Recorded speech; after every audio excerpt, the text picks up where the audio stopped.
Se entienden por funciones explícitas todos aquellos tipos de funciones matemáticas cuya relación se puede obtener de forma directa, simplemente sustituyendo el dominio x por el valor que corresponda. Al contrario que en las anteriores, en las funciones implícitas la relación entre dominio y codominio no se establece de manera directa, siendo necesario realizar diversas transformaciones y operaciones matemáticas. Las funciones polinómicas integran el conjunto de tipos de funciones matemáticas en las que para obtener la relación entre dominio y codominio es necesario realizar diversas operaciones con polinomios de diverso grado. Las funciones lineales o de primer grado son probablemente el tipo de función más sencilla. En ellas simplemente existe una relación simple en que un valor de x va a generar un valor de y, y su representación gráfica es una recta que ha de cortar el eje de coordenadas por algún punto.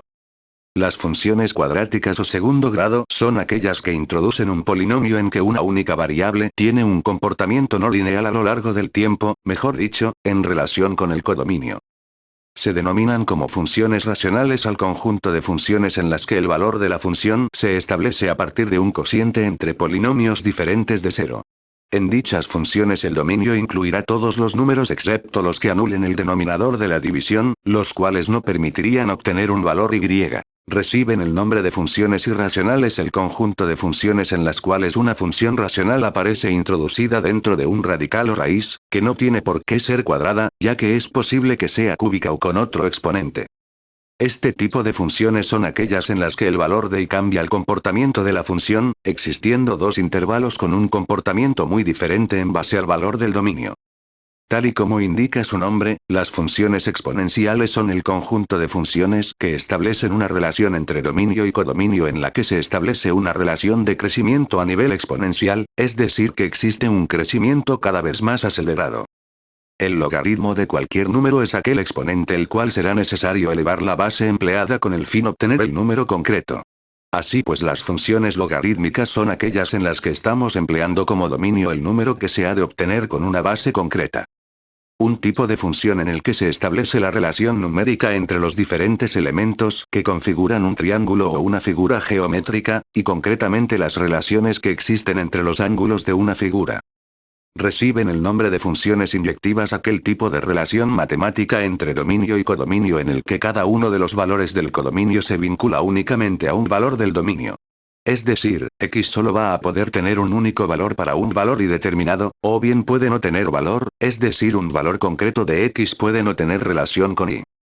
Las funciones surjectivas son todas aquellas en las que todos y cada uno de los elementos o valores del codominio, y, están relacionados con al menos uno del dominio, x, aunque pueden ser más. Se denomina como tal al tipo de función en que se dan propiedades tanto inyectivas como surjectivas. Es decir, hay un único valor de x para cada y todos los valores del dominio se corresponden con uno del codominio.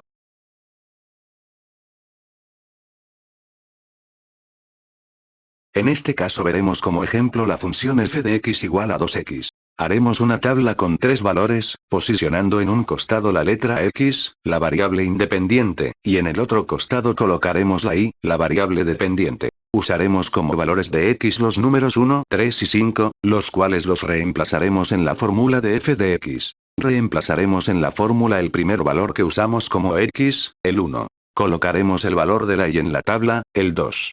Posteriormente pondremos el siguiente valor de x, el 3, en la fórmula de f de x. Ya puesto el valor de y, el 6, podremos seguir con el siguiente valor de x, el 5. Ya con la tabla completa con valores de x y de y, procederemos a hacer un gráfico para poder posicionar los puntos en las coordenadas de x, y.